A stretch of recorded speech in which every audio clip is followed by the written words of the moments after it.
आप देख रहे हैं पद्मेश 24/7 कृष्णा संडे के साथ। सबसे पहले एक नजर आज की हेडलाइंस पर।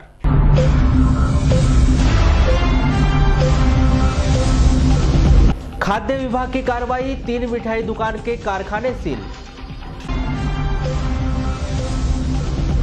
जिले को जल्द मिलेगी एक और केंद्रीय विद्यालय की सौगात, सर्वे और जमीन का आवंटन का काम पूरा। लालबरा की बेटी ने हासिल की बड़ी सफलता, डिफेंस रिसर्च ऑर्गेनाइजेशन सेंटर में बनी इंजीनियर। आपका मोबाइल बताएगा जमीन का सच, प्रॉपर्टी खरीदने में होगा नफा या नुकसान, शासन की नई योजना। जिले में भारी बारिश का अलर्ट, वैनगंगा नदी खतरे के निशान के करीब। जल संरक्षण में रुचि नहीं दिखा रहे हैं जिले के अधिकारी, 90% शासकीय भवनों में नहीं बने water harvesting system. Balaghat Nagpur train शुरू करने के लिए 3 संगठनों ने सौंपा ज्ञापन, 15 दिन की दी चेतावनी। तालाब में तब्दील हो गया डाइट संस्थान, चारों ओर पानी ही पानी। जिले में एक बार फिर हाथियों ने दी दस्तक, पादरीगंज के कोटा गांव में जमकर मचाया उत्पात। और अवैध पार्किंग पर 7 बसों के कटे चालान, दी गई हिदायत। अब समाचार विस्तार से। आगामी महीनों में होने वाले जनपद पंचायत चुनाव के पूर्व जनपद सदस्य भी इस बात को पुख्ता करना चाहते हैं कि उनके द्वारा जनता से किए गए वादे और जनता की सुविधा के लिए शुरू की गई योजना सुचारू रूप से संचालित है या नहीं। इन सब बातों को लेकर सामान्य प्रशासन की बैठक में जनपद सदस्यों ने नाराजगी व्यक्त की। बुधवार को जनपद पंचायत बालाघाट के सभागृह में आयोजित बैठक के दौरान 4 उपयंत्री नहीं पहुंचे। इस पर उन्होंने 7 दिन के भीतर स्पष्टीकरण मांगा गया है। 1 वर्ष से जनपद सदस्यों को मानदेय की राशि नहीं मिली है। संबल कार्ड के 42 हितग्राहियों के प्रकरण भी लंबित है, लेकिन उन्हें आज योजना का लाभ नहीं मिल पा रहा है। इन सब बातों को लेकर जनपद पंचायत के अध्यक्ष पूरण कुमार ठाकरे और सभी सदस्यों ने विरोध दर्ज किया। क्या मामला था पूरे? बैठक में उपयंत्री के खिलाफ में नाराजगी इसलिए जाहिर की गई कि हमने सहायक यंत्री को पहले ही खबर कर दिया था कि पूरे उपयंत्री बैठक में उपस्थित रहें, परंतु 5 उपयंत्री हमारे यहाँ पर आए और 9 में 4 जो नहीं आए, जिनको हमने 3 दिवस के अंदर में जवाब प्रस्तुत करने के लिए क्यों नहीं आया उसका जवाब प्रस्तुत करें, और अगर संतोषप्रद जवाब अगर नहीं मिला तो उनके खिलाफ में कार्रवाई की जाती है। और मानदेय का भी मामला उठा था। मानदेय में हमारा पिछला 17-18 का बीच का 1 साल का मानदेय हमारे को नहीं मिला, हमारे जनपद सदस्य को नहीं मिला। और अभी जो वर्तमान में मानदेय जो आया है वो द्वितीय त्रैमास कहने का मतलब ये हुआ कि सत्र का पहला त्रैमास होता है अप्रैल मई जून, द्वितीय त्रैमास का कहने मतलब होता है जुलाई अगस्त सितंबर। तो द्वितीय त्रैमास के अंतिम 2 माह का, यानी हमको अगस्त और सितंबर का मानदेय अभी अलॉटमेंट आया है और 4 माह का नहीं आया। सरकार या तो निठल्ली हो गई है, सरकार के पास में या तो पैसा नहीं है, या सरकार हमारे जनप्रतिनिधि को देना नहीं चाहती है, या पंचायत राज का वो मतलब कहना चाहिए कि उसको तवज्जो नहीं दे रही है। हम ये कहेंगे कि सरकार के पास पैसा ना होने के कारण ये इस प्रकार की स्थिति बन रही है कि हमारे जनपद सदस्यों को उसका मानदेय नहीं मिल रहा है। जनपद सदस्य भुरू पटेल भी बताते हैं कि विरोध का कारण यही है कि उनका कार्यकाल पूरा होने जा रहा है, लेकिन अब तक उन्हें मानदेय की राशि नहीं मिली। जानकारी लेने पर पता चला कि जनपद के कर्मचारियों के द्वारा लापरवाही व लेट लतीफी की गई, जिस कारण यह परेशानी खड़ी हो गई। सामान्य प्रशासन की मीटिंग थी और सभी आज जनपद के अध्यक्ष महोदय और हमारे सीईओ मैडम और जनपद सदस्य सभी लोग थे और पूरे जनपद के सारे कर्मचारी यहाँ पर थे, उपस्थित थे, क्योंकि ये बरसात का भी आखिरी वो चल रहा है महीना और हम लोग के कार्यकाल का भी अब 2-3 महीने ही बचे हैं। तो आज हम लोगों ने सभी लोगों ने यहाँ पर मीटिंग रखे थे और नाराज़गी का कारण ये था कि हमारे जनपद सदस्यों की जो परफॉर्मेंस की राशि होती है वो राशि से सभी पंचायतों में काम जो है लगभग पूर्ण हो चुके हैं और वो राशि जो है अभी तक नहीं मिल पाई थी। तो उसी वजह से आज जनपद सदस्यों में नाराज़गी थी।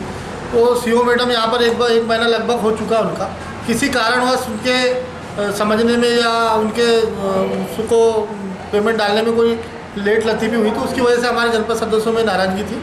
तो आज मैडम यहाँ पर आज उपस्थित हुई, उन्होंने बताई कि जो यहाँ पर कर्मचारी थे जिनकी साइन की वजह से या उनको फाइल पढ़ने या समझने में थोड़ा टाइम लग गया, अब आगे इस टाइप की कोई प्रॉब्लम या बाकी जो है काम नहीं होंगे और सुचारू रूप से सारे काम यहाँ पर चढ़ेंगे। तो सारे जनपद सदस्यों ने इस बात को आज प्रस्ताव में लिया है कि आगे चल के ऐसी कोई प्रॉब्लम ना आए, तो आगे भी हम लोग इस पर ध्यान रखें। बालाघाट से नागपुर सीधी ट्रेन की मांग को लेकर बुधवार को ब्रॉडगेज संघर्ष समिति, अधिवक्ता संघ और पत्रकार संघ ने संयुक्त रूप से बालाघाट स्टेशन के वरिष्ठ स्टेशन मास्टर एचएल कुशवाहा को एक ज्ञापन सौंपा और 15 दिनों के भीतर ट्रेन शुरू न होने पर उग्र आंदोलन की चेतावनी दी। ब्रॉडगेज संघर्ष समिति के अध्यक्ष अनूप सिंह बैस सीधा केंद्र सरकार पर आरोप लगाते हुए बताते हैं कि 5 महीने पहले बालाघाट से इतवारी के बीच सीधी ट्रेन शुरू की गई थी, जिसे पहले 4 दिन, फिर 1 माह और बाद में अनिश्चित काल के लिए बंद कर दिया गया है। विगत 5 माह पूर्व जो बालाघाट से इतवारी के लिए सीधी ट्रेन प्रारंभ की गई थी, बड़ा दुख का विषय है कि उसे पहले 4 दिन के लिए बंद किया गया, फिर 1 माह के लिए, अब अनिश्चित काल समय के लिए उसे बंद कर दिया गया है। आज जिला अधिवक्ता संघ और श्रमजीवी पत्रकार संगठन के माध्यम से इस ट्रेन को पुनः प्रारंभ करने के लिए एक ज्ञापन सौंपा गया है और यह मांग की गई है कि इस ट्रेन को प्रारंभ कर इसके समय परिवर्तन सुबह 6 बजे इसे बालाघाट से छोड़ा जाए और वापसी शाम को 7 बजे नागपुर इतवारी से छोड़ा जाए। अधिवक्ता संघ के सदस्य बताते हैं कि जिले के लोगों की प्राथमिक मांग यही है कि यहां से सीधे नागपुर ट्रेन चले, जिससे लोगों को आवागमन में परेशानी ना हो, लेकिन शासन इस ओर ध्यान नहीं दे रहा है, इसलिए आज एकजुट होकर ज्ञापन सौंपा गया है। हम एक आग्रह पत्र जीएम रेलवे मंडल नागपुर को प्रेषित किए हैं कि उनके द्वारा जो इतवारी ट्रेन बालाघाट के जब प्रारंभ थी, जो विगत कुछ दिनों से बंद कर दी गई है, उसे पुनः चालू किया जाए और उनका समय सुबह 6 बजे बालाघाट से छोड़ने का और शाम इतवारी 7 बजे से इतवारी से छोड़ने का रखा जाए, जिससे बालाघाट और आसपास के ग्रामीण लोग अपनी चिकित्सा सुविधाएं और अन्य सुविधाओं के लिए नागपुर सुरक्षित रूप से पहुंच सके। इसके लिए अधिवक्ता संघ बालाघाट साथ में श्रमजीवी पत्रकार संघ बालाघाट के द्वारा यह कार्य किया गया है। श्रमजीवी पत्रकार संघ के जिला अध्यक्ष इंद्रजीत भोज बताते हैं कि ज्ञापन में सीधे रेल विभाग को 15 दिनों का अल्टीमेटम दिया गया। बालाघाट से नागपुर सीधी ट्रेन शुरू करे वरना उग्र आंदोलन किया जाएगा, जिसमें एक मांग रखी गई है कि सुबह 6 बजे बालाघाट से शाम को 7 बजे नागपुर से वापसी के लिए ट्रेन शुरू की जाए। देखिए, बड़े दुख का विषय है कि बालाघाट से इतवारी ट्रेन विगत 5 महीनों से बंद पड़ी है। बालाघाट के सैकड़ों लोग प्रतिदिन बालाघाट से नागपुर की ओर रवाना होते हैं, कुछ इलाज के लिए जाते हैं, कुछ रोजगार के लिए जाते हैं, कुछ आवश्यक कार्यों के लिए। अभी बहुत ज़्यादा दिक्कतें हो रही हैं। फिलहाल टिकट की व्यवस्था नहीं है, ट्रेन में टिकट कम लगती थी, लेकिन बसों के माध्यम से जाने में टिकट बहुत ज़्यादा लग रही है। हम चाहते हैं कि बालाघाट से इतवारी ट्रेन अति शीघ्र प्रारंभ की जाए और जो समय परिवर्तन की मांग हम लोग कर रहे हैं, प्रातः 6 बजे बालाघाट से छोड़ी जाए और इतवारी शाम को 7 बजे। और इसके अलावा जो समनापुर और तिरोड़ी के बीच जो ब्रॉडगेज कार्य चल रहा है, उसे भी अति शीघ्र पूर्ण कराया जाए। ये सब मांगे पूरी नहीं होंगी तो हम निश्चित रूप से, जैसे कि अनूप ने बताया, 15 दिनों के भीतर हम लोग रेल रोकेंगे, क्योंकि जनहित के लिए ट्रेन बहुत अति आवश्यक है। विगत अनेक वर्षों से हम लोग ट्रेन सुविधा से वंचित हैं। अब जब ट्रेन सुविधाएं लगभग पूरी हो गई, इसके पीछे कहीं ना कहीं हमारे जो सांसद महोदय उनका भी हाथ है, वो नहीं चाहते कि यहाँ पर ट्रेन सुविधा अति शीघ्र प्रारंभ हो। तो हम जनहित के लिए ही ये आंदोलन की चेतावनी दे रहे हैं और हमारी मांगे अतिशीघ्र पूर्ण नहीं हुई तो निसंदेह 15 दिनों के पश्चात हम लोग बालाघाट बंद का भी आह्वान करेंगे और उसके पश्चात ट्रेन रोकेंगे। ब्रॉडगेज संघर्ष समिति, जिला अधिवक्ता संघ और श्रमजीवी पत्रकार संघ तीनों मिलकर ये बड़ा कदम उठाएंगे। वरिष्ठ स्टेशन मास्टर एचएल कुशवाहा बताते हैं कि 3 संघों ने संयुक्त रूप से उन्हें ज्ञापन सौंपा है। इनकी मांग वरिष्ठ स्तर पर पहुंचा दी जाएगी। ट्रेन शुरू करना या नहीं करना, यह फैसला वरिष्ठ स्तर का है। देखिए, मैं एक मीडिएटर के रूप में यहाँ पर हूँ रेल प्रशासन की तरफ से, और जो हमको यहाँ मतलब ज्ञापन सौंपा गया है उसको मैं माननीय मंडल रेल प्रबंधक को भेज दूँगा और जो कुछ निर्णय लेना होगा वो वहीं से होगा। सर, 15 दिनों का अल्टीमेट दिया गया है। अगर 15 दिन में पुनः प्रारंभ चालू नहीं की जाती रेल रोको जैसे कई अन्य आंदोलन भी किए जाएंगे, ऐसी चेतावनी भी दी उन्होंने। हाँ, चेतावनी दिए हैं, अब ये उनका काम है। अब मेरा काम जो है ना, यहाँ से प्रशासन को अवगत कराना है। इसके अलावा हमारे पास और कोई बहुत बड़े पावर नहीं है जो हम यहाँ से जो है ना आश्वासन दे दें या इस तरह से कुछ कर दें। जो कुछ निर्णय लेना रहेगा मंडल प्रबंधक के इस तरह से लेना रहेगा। नगर के डाइट संस्थान में वर्तमान में चारों ओर जहां एक ओर बारिश के कारण काफी मात्रा में जल जमाव हो गए हैं, वहीं डाइट परिसर की साफ सफाई को लेकर डाइट प्रबंधन के द्वारा अब तक कोई कारगर कदम नहीं उठाए गए हैं। वहीं डाइट परिसर में पानी के जमाव के कारण छात्र छात्राओं को आने जाने में काफी दिक्कतों का सामना करना पड़ रहा है। वहीं जिन कक्षों में डीएलएड की कक्षाएं संचालित की जा रही है, उन कक्षों की मरम्मत प्रबंधन के द्वारा नहीं कराया गया है, जिसके कारण छत से पानी टपक रहा है, जो छात्रों के लिए परेशानी का सबब बना हुआ है। वहीं इस मामले में डाइट प्राचार्य का कहना है कि डाइट की तमाम व्यवस्था को सुधारा जाएगा ताकि छात्र छात्राओं को किसी भी प्रकार की दिक्कत ना हो। हाँ, बिल्कुल की जाएगी। सुधारा गया था, उसके बाद भी तेज बारिश के कारण एक आध दो जगह टपक रहा है, सुधरवा लिया जाएगा। और जिस घास की बात कर रहे हैं उसके लिए कचरानाशक दवाई डाल दी जाएगी, यानी व्यवस्थित किया जाएगा डाइट परिसर। और सर, पानी की निकासी को लेकर भी दिक्कतें हैं। पानी की निकासी अंदर ठीक है, अब वो बाहर जो अवरोध है उसके संबंध में बारिश कम हो रही थी तो ये समस्या नहीं थी, लेकिन अब ये तेज़ बारिश के कारण बन गई है। उसके लिए भी हमने नगर पालिका को पत्र लिख चुके हैं। जिले में स्वास्थ्य सेवाओं को बेहतर करने के लिए शासन प्रशासन के द्वारा कारगर प्रयास किए जा रहे हैं, लेकिन चिकित्सकों के अभाव की वजह से स्वास्थ्य सुविधाओं को बेहतर ढंग से संचालित नहीं किया जा रहा है। अगर आंकड़ों पर नजर डाली जाए तो जिले के तमाम प्राथमिक स्वास्थ्य केंद्र एवं अन्य केंद्रों में महज 3 प्रथम स्तर के चिकित्सक नियमित रूप से पदस्थ है, जबकि 58 पद अब तक रिक्त है। इन पदों की पूर्ति को लेकर शासन स्तर पर संविदा चिकित्सकों की भर्ती किया जाना था, लेकिन यह प्रक्रिया अभी पूर्ण नहीं हो पाई।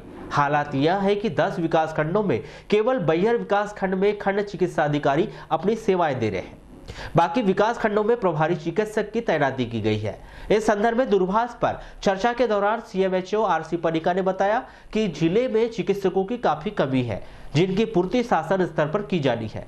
संविदा चिकित्सकों की भर्ती प्रक्रिया को लेकर शासन सजग है और शीघ्र ही चिकित्सकों की समस्या का निराकरण होगा। नगर के जिला पंचायत के सभा कक्ष में आज सामान्य सभा की बैठक का आयोजन किया गया।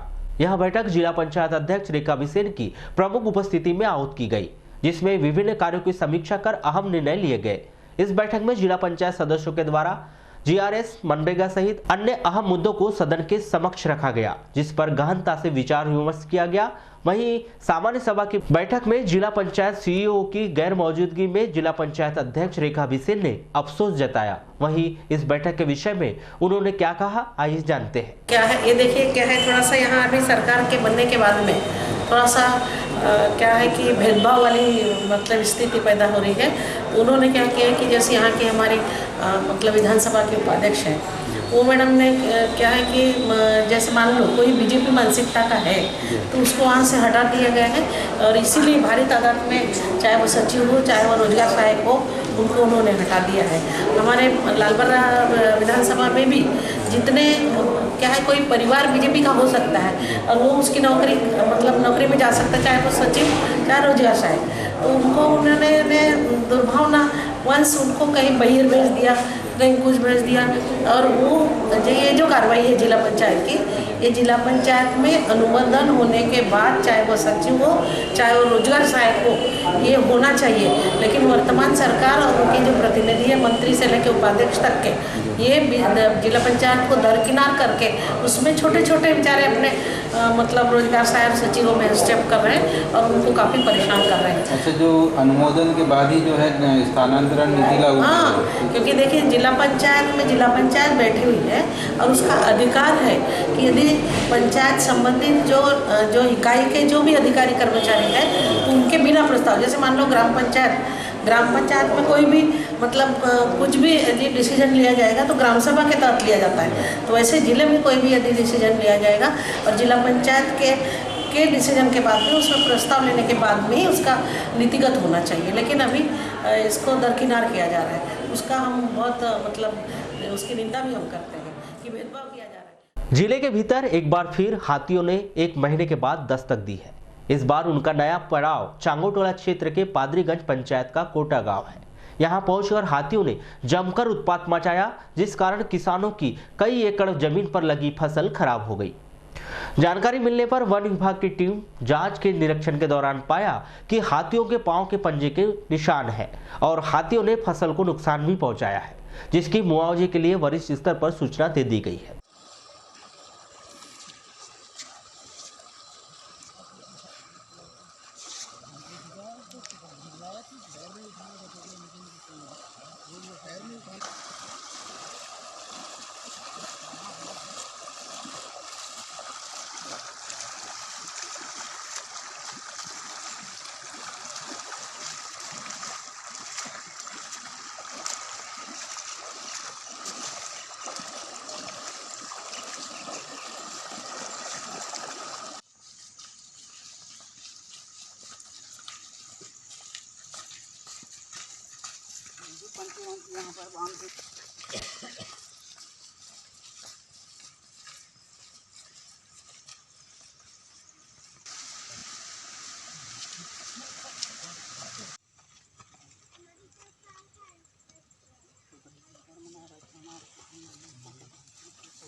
उन्होंने देखा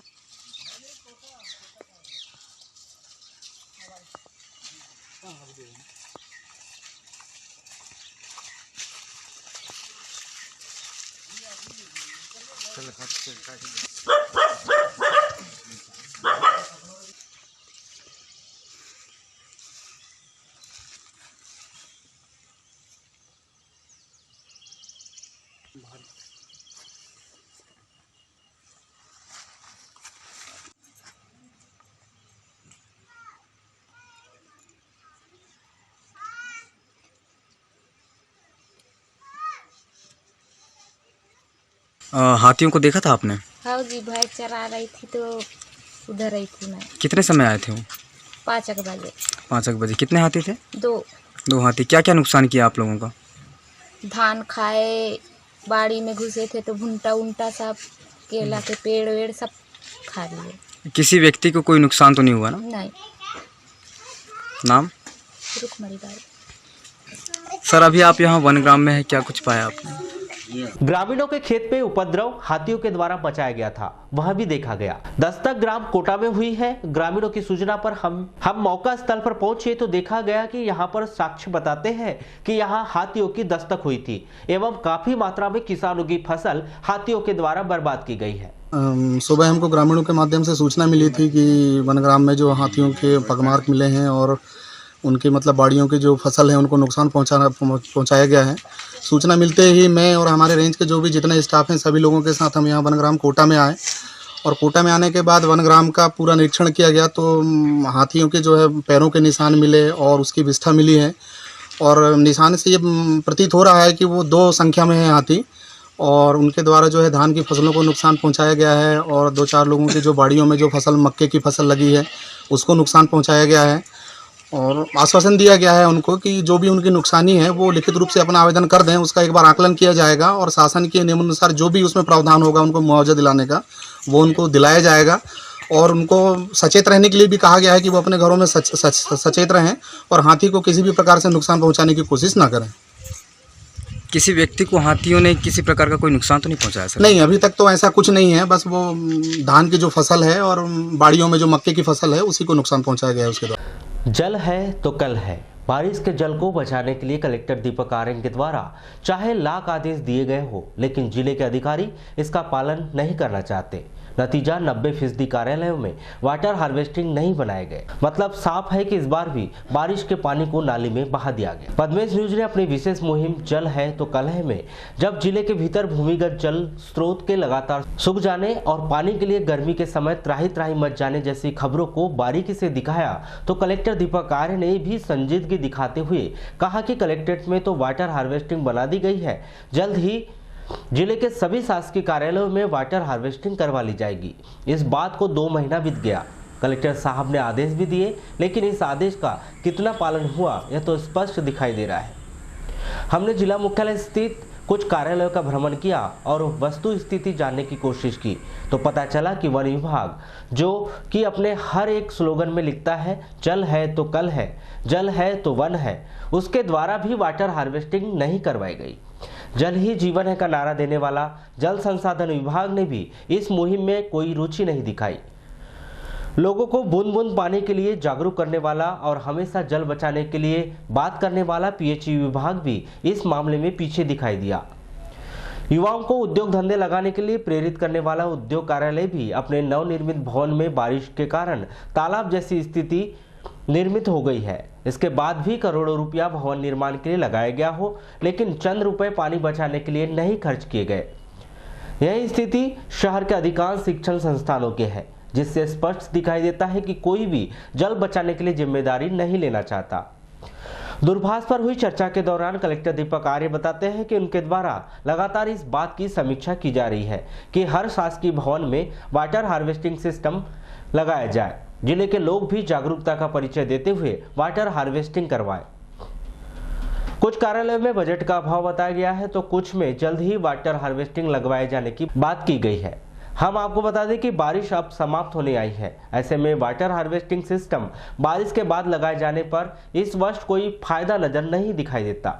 इसलिए भूमिगत जल स्रोत सहेजने की पहल में बालाघाट जिले को 1 साल और इंतजार करना पड़ सकता है। अस्थायी कर्मचारी को स्थायी व शासकीय कर्मचारी घोषित किए जाने, न्यूनतम वेतनमान, सामाजिक सुरक्षा, पेंशन और बीमा का लाभ दिए जाने सहित वर्षों से लंबित अपनी विभिन्न मांगों की पूर्ति के लिए भारतीय मजदूर संघ के द्वारा 9 सितंबर को प्रदेशव्यापी 1 दिवसीय हड़ताल का ऐलान किया गया है।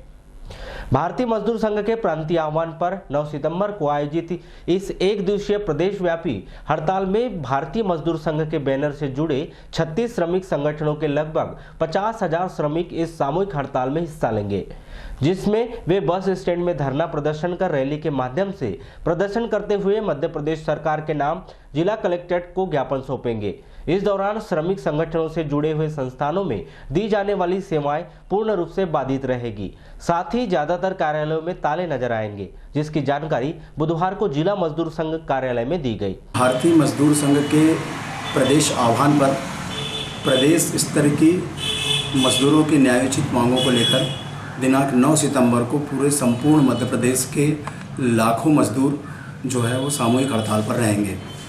मध्य प्रदेश शासन के द्वारा जो है मजदूरों के साथ में जिस तरीके से चुनाव पूर्व में जो वादा किया गया था कि हम कुछ जो हमारे संबंधित संगठनों के लोग हैं उनसे माननीय कमलनाथ जी ने चुनाव के पूर्व वादा किया था कि हम उनको नियमित करेंगे, उनको सामाजिक सुरक्षा पेंशन बीमा का लाभ देंगे।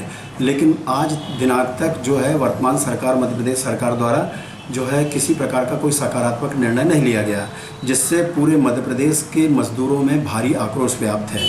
जैसे कि आशा कार्यकर्ता, आंगनवाड़ी कार्यकर्ता, स्व सहायता समूह की रसोइया, ग्रामीण पंचायत के कर्मचारी, हमाल मजदूर, जो असंगठित क्षेत्रों में जो मजदूर जो काम करते हैं, संगठित क्षेत्रों में जो मजदूर हमारे काम करते हैं, दूर जो काम करते हैं, नगर पालिका नगर परिषद में जो हमारे दैनिक वेतनभोगी कर्मचारी हैं, जो स्थायी कर्मचारी हैं, जो कंप्यूटर ऑपरेटर हैं, इनकी जो मांगे हैं चुनाव के पूरे कहा था कि हम इनको सामाजिक सुरक्षा और इनको न्यूनतम वेतन कलेक्टर रेट देते हुए हमको सबको हम शासकीय कर्मचारी घोषित करेंगे। लेकिन वर्तमान सरकार द्वारा आज तक जो है मजदूरों के हित में किसी प्रकार का निर्णय न लिए जाने के कारण जो है 9 सितंबर को पूरे प्रदेश में पूरे मध्य प्रदेश के लाखों कर्मचारी 1 दिन का सामूहिक हड़ताल में रह के रैली प्रदर्शन के माध्यम से माननीय कलेक्टर महोदय को 4 बजे ज्ञापन सौंपेंगे और ज्ञापन सौंपने के बाद में मध्य प्रदेश शासन का शहर के भीतर अतिक्रमण हटाओ मुहिम के बाद खाली पड़ी जमीन पर दोबारा अतिक्रमण न हो जाए, इसलिए उसे संरक्षित और सुरक्षित करने के साथ साथ पैदल यात्रियों को सुविधा मुहैया कराने के लिए नगरपालिका के द्वारा ऐसे स्थान पर पेवर ब्लॉक लगाए जाने की योजना बनाई गई थी, जो फाइलों में लटक गई है।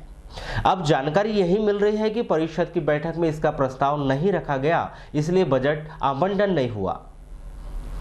नगरपालिका पेवर ब्लॉक लगाने के लिए शहर के सभी सड़कों का सर्वे कार्य शुरू किया गया था, जिसमें कई कर्मचारी अधिकारी लगाए गए थे। नगरपालिका के उपयंत्री सुरेंद्र रहंगडाले बताते हैं कि शहर के विकास और सौंदर्यीकरण के साथ साथ यातायात की व्यवस्था को सुदृढ़ बनाने के लिए प्रथम चरण में अम्बेडकर चौक से हनुमान चौक सहित अस्पताल रोड के साथ साथ आधा दर्जन से अधिक सड़कों को इसमें शामिल किया गया है, लेकिन परिषद की बैठक में इसका प्रस्ताव अब तक नहीं आया है। निश्चित ही अतिक्रमण हटाने के बाद सड़कों के किनारे खाली पड़ी जगह पर पेवर ब्लॉक लगाकर पैदल चलने वाले राहगीरों के लिए सुविधा करना सड़क पर बढ़ते बोझ को कम करने के साथ साथ भविष्य में दुर्घटनाओं पर भी अंकुश लगाने में बड़ा मददगार साबित होगा। लेकिन इस मामले पर नगर पालिका परिषद कितना संजीदा है, इस बात से पता चलता है कि 2 महीने बीत जाने के बाद भी पेवर ब्लॉक का पूरा काम फाइलों में अटक गया है। जिले के तिरोड़ी माइल क्षेत्र को बहुत जल्द ही केंद्रीय विद्यालय की सौगात मिलने जा रही है। जमीन का आवंटन और सर्वे कार्य लगभग पूर्ण हो चुका है। बहुत जल्द इसकी आधिकारिक घोषणा की जा सकती है। आपको बता दें कि केंद्रीय विद्यालय प्रारंभ किए जाने के लिए केंद्रीय स्तर की टीम ने 3 से 4 बार सर्वे कार्य पूर्ण कर लिया गया है, जिसमें यह इस बात का मुख्य ध्यान रखा जा रहा है कि इस विद्यालय में पढ़ने वाले छात्रों की संख्या और जरूरत क्या है। क्यों तिरोड़ी में ही केंद्रीय विद्यालय खोला जाए, जिसमें बड़ी बात यह सामने आ रही है कि तिरोड़ी मैग्नीज और इंडिया लिमिटेड मॉल का बड़ा क्षेत्र है, जहां पर कार्यरत कर्मचारियों के बच्चों के लिए बेहतर स्तर का स्कूल उपलब्ध नहीं है और लंबे समय से यहाँ पर केंद्रीय विद्यालय खोले जाने की मांग आ रही है, जिसे देखते हुए केंद्रीय विद्यालय प्रबंधन कमेटी की टीम ने स्कूल खोले जाने का अंतिम निर्णय ले लिया है। दूरभाष पर हुई चर्चा के दौरान बालाघाट सांसद डॉक्टर ढाल सिंह बिसेन ने बताया कि लगातार बालाघाट में एक और केंद्रीय विद्यालय खोले जाने की मांग उनके पास बीते दिनों से आ रही थी, जो कि तिरोड़ी में इसकी बहुत अधिक आवश्यकता है। इस बात को देखते हुए तिरोड़ी में ही केंद्रीय विद्यालय खोला जाए, इस पर हमारी ओर से स्वीकृति प्रदान कर दी गई है। जल्द ही विद्यालय खोले जाने के लिए अधिकृत घोषणा हो जाएगी। बंगाल की खाड़ी में लगातार बन रहे वेदर सिस्टम की वजह से मध्य प्रदेश में मानसून एक बार फिर सक्रिय हो गया है, जिस कारण बालाघाट सहित 18 जिलों में भारी बारिश का अलर्ट जारी किया गया है। आपको बता दें कि बीते 48 घंटों के दौरान बालाघाट जिले में लगातार झमाझम बारिश हो रही है, जिस कारण जिले के सभी नदी नाले उफान पर आ गए हैं। वैनगंगा नदी का जलस्तर खतरे के निशान के करीब पहुंच गया है और इसी तरह लगातार बारिश होती रही तो निश्चित ही जिले के भीतर वैनगंगा के किनारे वाले क्षेत्रों में बाढ़ जैसे हालात बनते देरी नहीं लगेगी। इस पर प्रशासन लगातार नजर बनाए हुए है। बाढ़ एवं राहत शाखा के अनुसार लगातार जिले में हर स्थिति पर नजर रखी जा रही है। बुधवार को भी दिन भर झमाझम बारिश होती रही, जिस कारण जिला मुख्यालय में कई स्थानों पर जल भराव की स्थिति निर्मित हो गई, जिससे एक बार फिर जनजीवन प्रभावित होता नजर आया। सुबह से ही वैनगंगा नदी का जलस्तर लगातार बढ़ते जा रहा है।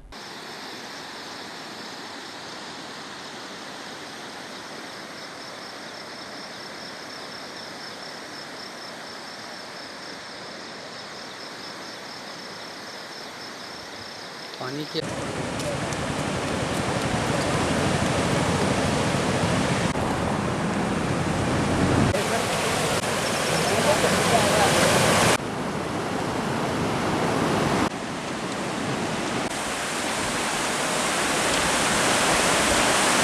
लालबरा मुख्यालय से लगभग 12 किलोमीटर दूर स्थित ग्राम पंचायत बिरसोला के ग्रामीणों ने 4 सितंबर को तहसील कार्यालय पहुंचकर प्रदेश के मुख्यमंत्री कमलनाथ के नाम तहसीलदार को ज्ञापन सौंपकर प्राकृतिक ओलावृष्टि से प्रभावित किसानों को मुआवजे के लिए शासन के द्वारा जारी की गई सूची का पुनः संशोधन किए जाने की मांग की।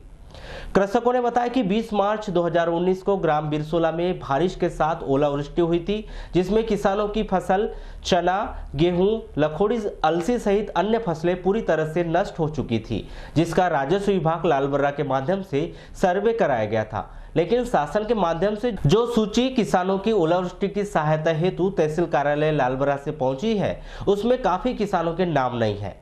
कृषकों ने 21 अगस्त 2019 को जारी की गई सूची को निरस्त कर पुनः उचित जांच करवाकर नवीन सूची जारी करने की मांग की है, ताकि ओलावृष्टि से प्रभावित किसानों को आर्थिक सहायता मिल सके।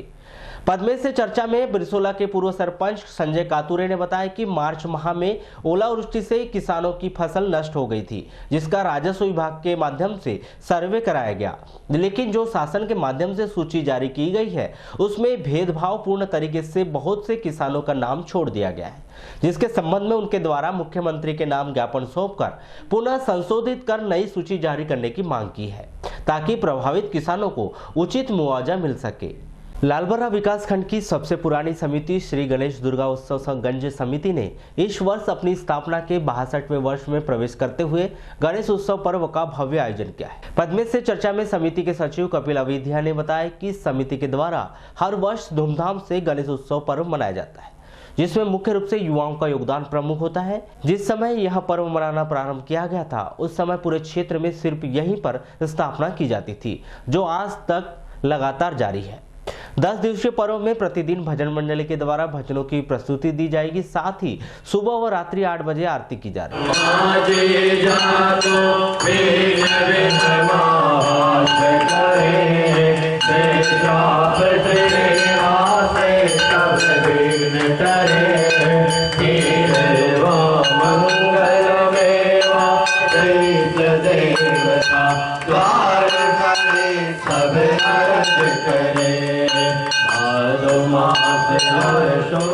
श्री गणेश दुर्गोत्सव गण समिति द्वारा गणेश जी की स्थापना आज गण प्रांगण में कल की गई है और ये हमारी गणेश उत्सव पर्व का 62वां वर्ष है। कौन कौन से कार्यक्रम आयोजित किए हैं? देखिए, हमारे इस गण प्रांगण में भगवान श्री गणेश की स्थापना भी होती है और साथ में माता रानी दुर्गा जी की भी नवरात्रि में यहाँ स्थापना होती है। तो हम लोग जो कार्यक्रम होते हैं वो कार्यक्रम नवरात्रि में ही करवाते हैं। इस समय भगवान कि यहाँ पर गणेश जी की स्थापना होती है और साथ ही यहाँ पर पूजन पाठ और आखिरी दिन हवन और उसके बाद विसर्जन होता है। प्रदेश भर में किस इलाके में आपको प्रॉपर्टी खरीदनी है, यह आपका मोबाइल फोन आपको बता देगा कि कहां प्रॉपर्टी खरीदने में आपको नफा होने वाला है और कहां आपको नुकसान हो सकता है। आपका ब्रोकर आपसे कहीं झूठ तो नहीं बोल पा रहा है। इस सारी बातों का खुलासा प्रदेश सरकार के द्वारा बनाए जा रहे इस ऐप से होगा। वर्तमान में कितनी रजिस्ट्री हो रही है, किस दस्तावेज को रजिस्टर्ड कराने में कितनी स्टाम्प ड्यूटी चुकानी पड़ेगी, इसकी डिटेल आपके मोबाइल पर अब आसानी से मिल सकेगी। दरअसल पंजीयन मुख्यालय ने प्रदेश भर के प्रॉपर्टी खरीदारों की सहूलियत के लिए एक मोबाइल ऐप तैयार करवाने का फैसला लिया है। उम्मीद है कि अगले 6 महीने के भीतर यह मोबाइल ऐप काम करना शुरू कर देगा।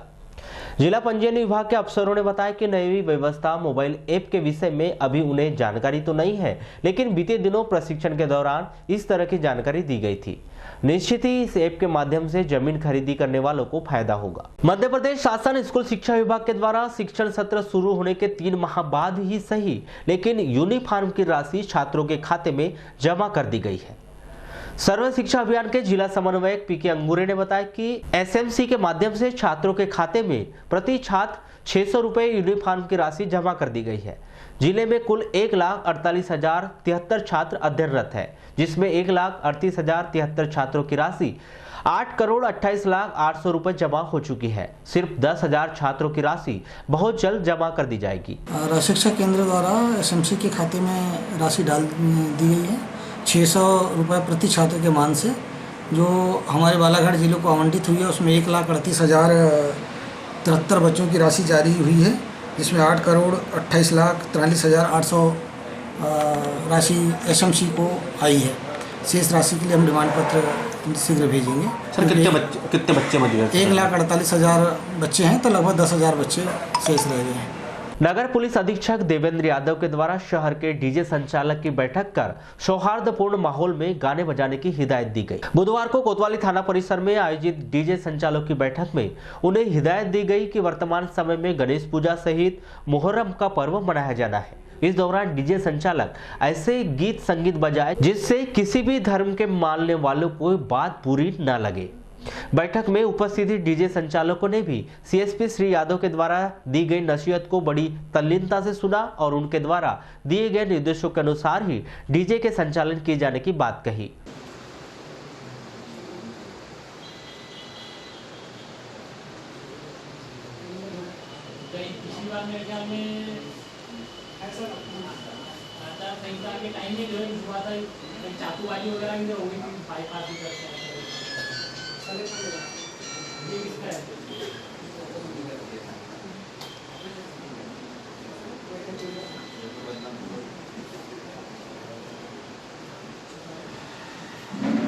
दूसरे धर्म को जो है खत्म ही कर देंगे, दोनों धर्मों के वैसे ही होते हैं।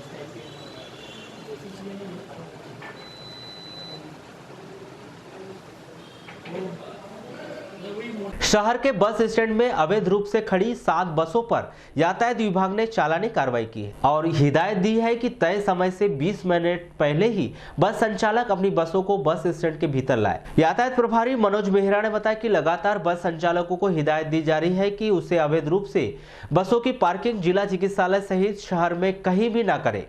इस कारण यातायात प्रभावित होता है और दुर्घटना की आशंका बनी रहती है। इसके बाद भी बस संचालक मनमानी करते हुए सड़क किनारे बस पार्किंग कर रहे हैं और समय से आधा या 1 घंटा पहले बसों को बस स्टैंड के भीतर लगा रहे हैं, जिन पर कार्रवाई की गई। ये वरिष्ठ अधिकारियों के दिशा निर्देश पर बस स्टैंड बालाघाट पे जो बस अपने अवैध रूप से पार्किंग की जाती है, जिससे यार बसों को आने जाने के लिए यातायात सुचारू रूप से नहीं चलता है। जो अस्पताल रोड पे जो बस लगाई जा रही थी, तो उनमें लगभग 7 बसों को हमने आज चालानी कार्रवाई की, नो पार्किंग की। कितने टोटल उन पे 5,000 रुपये का जुर्माना हमने वसूल किया है और इस प्रकार की कार्रवाई हम लगातार करेंगे। सर बसों को मतलब जैसे खड़े तो वहाँ पर करती बस वाले किस तरह मतलब क्या था सकती, मतलब क्या बसें पहले ही लगा दिया जाता थी? नहीं, जो बसें टाइमिंग से पूर्व रहती हैं वो आके खड़ी हो जाती हैं, जिससे यातायात अव्यवस्था फैलती है। तो उनको हिडन पहले भी नोटिस हमारे द्वारा तामील किया गया है कि जो बस का निर्धारित जो समय चक्र है उससे 20 मिनट पूर्व आगे खड़ी करें, मगर कुछ बस संचालकों द्वारा जो बसों को अपने निर्धारित समय चक्र से पूर्व भी अवैध रूप से पार्किंग की गई है। पूर्व में नोटिस भी तामील कराया गया है, तो यदि नोटिसों का पालन नहीं किया जाने पर बसों पर अवैध पार्किंग।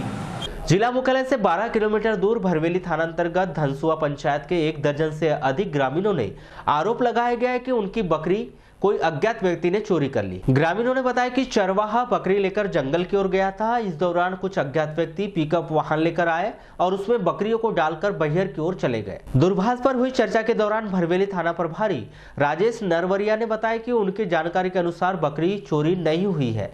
अधिक बारिश होने की वजह से वे रास्ता भटक गई थी, लेकिन बारिश थमते ही बकरियां घर पहुंचना शुरू हो चुकी है, जिस कारण चोरी की घटना होने की संभावना कम लगती है। वाराणसी कृषि उपज मंडी में व्यापारियों की बैठक आयोजित की गई। मध्य प्रदेश राज्य कृषि विपणन बोर्ड भोपाल के द्वारा प्रदेश के किसानों के हित में एक बड़ा कदम उठाते हुए आदेश जारी किया गया है कि कृषि उपज मंडियों में किसानों के द्वारा अपनी उपज विक्रय करने पर उसी दिन पूरा पेमेंट ऑनलाइन या नगद 2% TDS के साथ भुगतान करने के निर्देश मंडी बोर्ड भोपाल के द्वारा मंडी प्रशासन के माध्यम से व्यापारियों को दिए गए।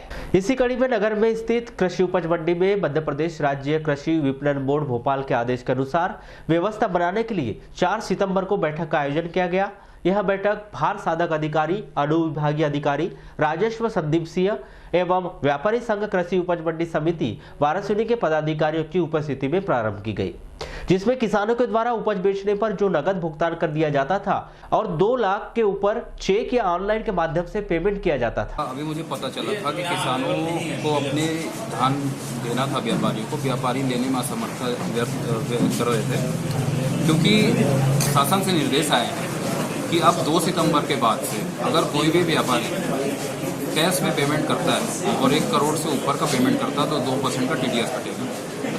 तो व्यापारियों ने अपने आप को असमर्थ व्यक्त किया कि हम इसमें कैश पेमेंट नहीं कर पाए। उसके दूसरे जो उपाय शासन ने दिए हैं, शासन ने ये बोला कि या तो आप RTGS के माध्यम से पेमेंट करो, या तो NEFT के माध्यम से पेमेंट करो, या ऑनलाइन का जो मोड है उससे पेमेंट करो। तो मेरी अभी जो बैठक हुई है व्यापारियों के साथ, तो इसी को लेके हुई है कि RTGS से पेमेंट हम करेंगे किसानों को। इसके लिए किसान से हमें बैंक पासबुक की डिटेल चाहिए, एक फोटोकॉपी की 1 प्रति किसान ला के देगा व्यापारियों को, व्यापारी उसको रखेंगे और RTGS उसके माध्यम से भर के बैंक से फिर किसानों का भुगतान। किसानों ने बताया कि जब जरूरत होती है तभी वह अपनी उपज बेचता है, और जो ऑनलाइन की बात कही जा रही है उसके संबंध में तो किसान को पता ही नहीं है। किसान आज अपनी उपज बेचता है, कल उसको जरूरत हो रुपयों की तो क्या गारंटी है कि कल उसके खाते में रुपया आएगा, और रुपए नहीं आए तो क्या बेचने जाएगा। इसलिए किसानों ने बिना कोई पैसे काटे पूरा नगद भुगतान करने की मांग की है। ये तो पूरा घाटा है सर, किसानों का कुछ भी फायदा नहीं है। कैसे साहब ये लोग खाते में पैसे डालेंगे, पता चला कि खाते में पैसे डाले ही नहीं है अभी, तो हमको अब कल जरूरत है तो फिर क्या करेंगे, क्या बेचेंगे साहब हम। आदमी मुसीबत में ही धान बेचने ला रहा है और यहाँ पे खाते में डालेंगे। यहाँ खाते में डालेंगे, हमको कल जरूरत है, कल नहीं मिले पैसे तो फिर क्या करेंगे उसके लिए। मतलब ये जो बैंक खातों में भुगतान की प्रणाली की शुरुआत है, ये इससे परेशानी होगी किसानों को। इससे परेशानी है किसानों को, समय पे डाला तो ठीक है। क्या मांग करते साथ? ये इसलिए हमको होना नकदी पैसे, नकदी भुगतान किया, नकदी भुगतान होना हमारा। मंजिलें उन्हीं को मिलती है जिनकी सपनों में जान होती है, पंख से कुछ नहीं होता, हौसलों में उड़ान होती है। इस पंक्ति को जिले के लालबरा ब्लॉक के अंतर्गत स्थित एक छोटे से गांव की बेटी ने सच कर दिखाया है। लालबरा विकासखंड के अंतर्गत आने वाली ग्राम पंचायत सिहोरा निवासी जिला सहकारी केंद्रीय बैंक बालाघाट से सेवानिवृत्त लेखापाल झनकलाल तिलकर की सुपुत्री खुशबू तिलकर ने defence research organisation development centre की विभागीय परीक्षा में ऑल इंडिया लेवल पर तीसरा स्थान प्राप्त कर जूनियर साइंटिस्ट बनी है। खुशबू की इस उपलब्धि ने उनके माता पिता के साथ पूरे क्षेत्र व जिले को गौरवान्वित किया है। जिले का नाम राष्ट्रीय स्तर पर रोशन करने वाली जूनियर साइंटिस्ट खुशबू तिलकर से पद्मेश की टीम ने खास चर्चा की एवं उनकी उपलब्धि के बारे में विस्तार पूर्वक जानकारी प्राप्त की। चर्चा में खुशबू ने बताया कि वे देश के लिए बहुत कुछ करना चाहती है। 12वीं पास करने के बाद उन्होंने पूर्व राष्ट्रपति missile man doctor APJ Abdul Kalam साहब की नावल व जीवनी को पढ़ना शुरू किया। उनकी नावल को पढ़कर इस दिशा में उसे आगे बढ़ने का मार्ग मिला, जिसके पश्चात उन्होंने बालाघाट PG कॉलेज से BSc की डिग्री हासिल की एवं उसके पश्चात सिवनी पॉलिटेक्निक कॉलेज से इलेक्ट्रिकल ट्रेड से डिप्लोमा किया। इसके बाद वर्ष 2017 में उन्होंने भाभा परमाणु अनुसंधान केंद्र मुंबई से निकली परीक्षा में सम्मिलित होकर ऑल इंडिया लेवल पर सेकंड रैंक हासिल किया, जिसमें उनकी नियुक्ति असिस्टेंट इंजीनियर के पद पर हो गई। एक्चुअली मैंने डॉक्टर APJ अब्दुल कलाम की नावल पढ़ी हुई थी। उसी से मुझे स्टार्टिंग में ये मिला कि अगर आप छोटी चीज़ों से शुरुआत करते हैं तो लास्ट में आपको काफ़ी अच्छी सुविधा मिलती है। जैसे कि मैंने बार की तैयारी मैंने उन्हीं से इंक्रीज होकर ये तैयारी की। जूनियर साइंटिस्ट बनने का मेरा शुरू से स्टार्टिंग से एक सपना रहा है कि मैं काफ़ी शुरू में काम करूँ मिसाइल के लिए। तो मैंने स्टार्टिंग में उन्हीं से BSc किया डॉक्टर जटाशंकर त्रिवेदी कॉलेज से। वहाँ से मैंने पास आउट करके फिर मैंने पॉलिटेक्निक एडमिशन लिया पॉलिटेक्निक कॉलेज से उन्हीं से।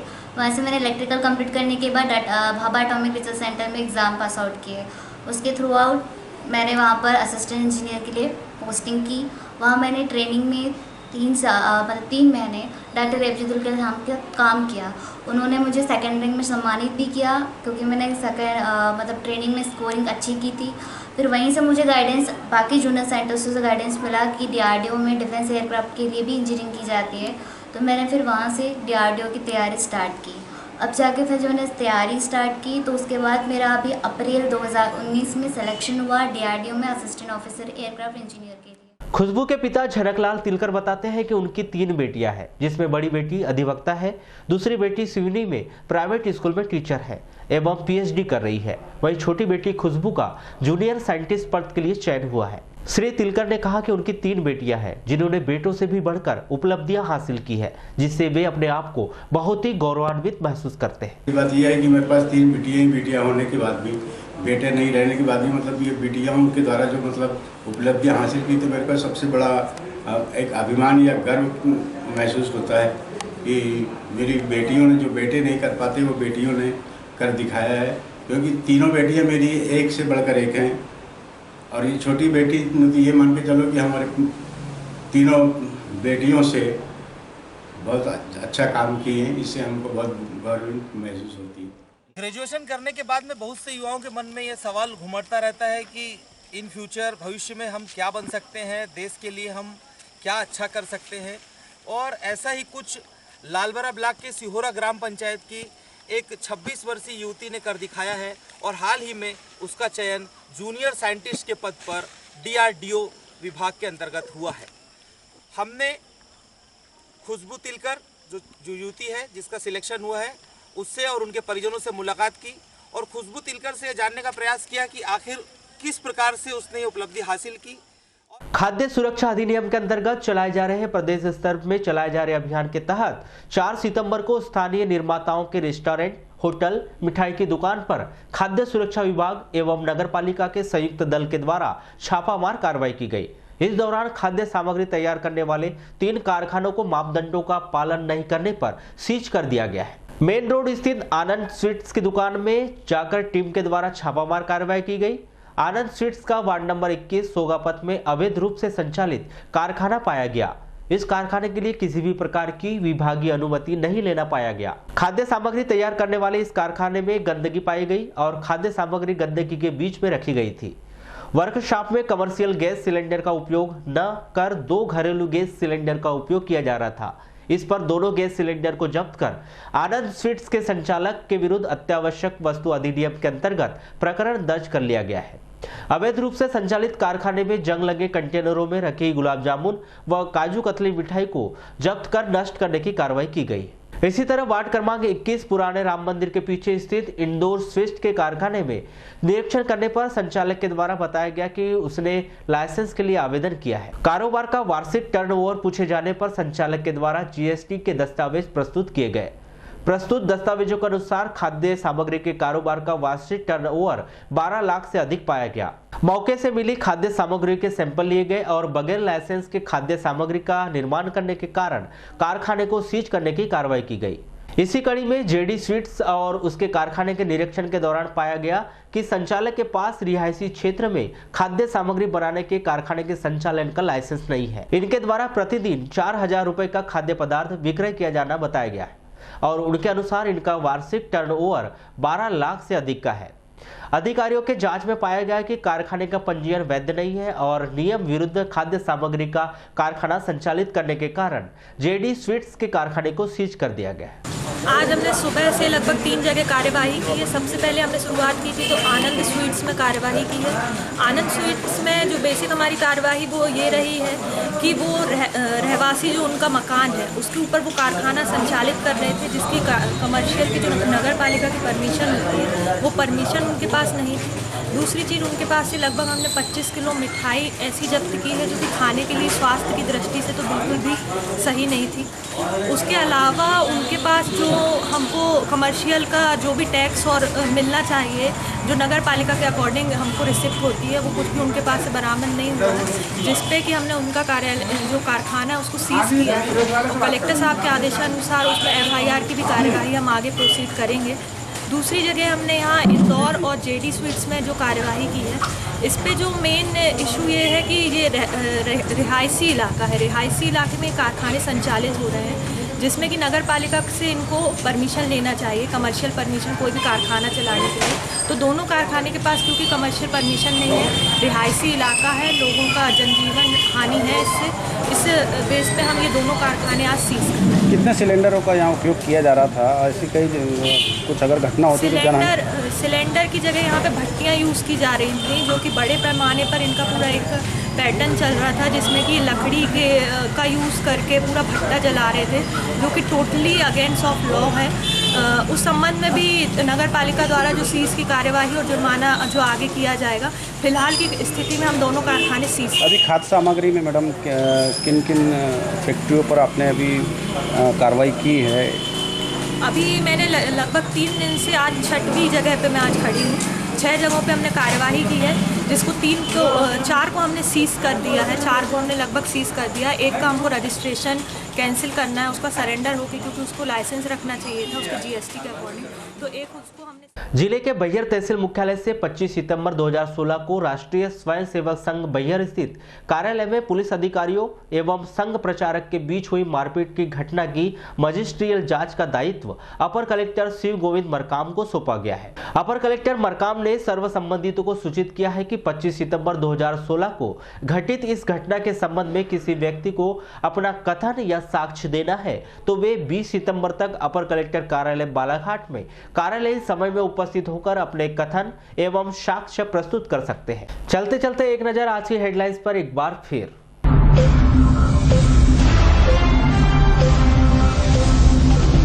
खाद्य विभाग की कार्रवाई, 3 मिठाई दुकान के कारखाने सील। जिले को जल्द मिलेगी एक और केंद्रीय विद्यालय की सौगात, सर्वे और जमीन का आवंटन का काम पूरा। लालबरा की बेटी ने हासिल की बड़ी सफलता, डिफेंस रिसर्च ऑर्गेनाइजेशन सेंटर में बनी इंजीनियर। आपका मोबाइल बताएगा जमीन का सच, प्रॉपर्टी खरीदने में होगा नफा या नुकसान, शासन की नई योजना। जिले में भारी बारिश का अलर्ट, वैनगंगा नदी खतरे के निशान के करीब। जल संरक्षण में रुचि नहीं दिखा रहे हैं जिले के अधिकारी, 90% शासकीय भवनों में नहीं बने water harvesting system. Balaghat Nagpur train शुरू करने के लिए 3 संगठनों ने सौंपा ज्ञापन, 15 दिन की दी चेतावनी। तालाब में तब्दील हो गया डाइट संस्थान, चारों ओर पानी ही पानी। जिले में एक बार फिर हाथियों ने दी दस्तक, पादरीगंज के कोटा गांव में जमकर मचाया उत्पात। और अवैध पार्किंग पर 7 बसों के कटे चालान, दी गई हिदायत। तो पद्मेश 24/7 में बस इतना ही। और कुछ खबरों के साथ आपसे फिर मुलाकात होगी, तब तक के लिए दीजिए इजाजत। नमस्कार।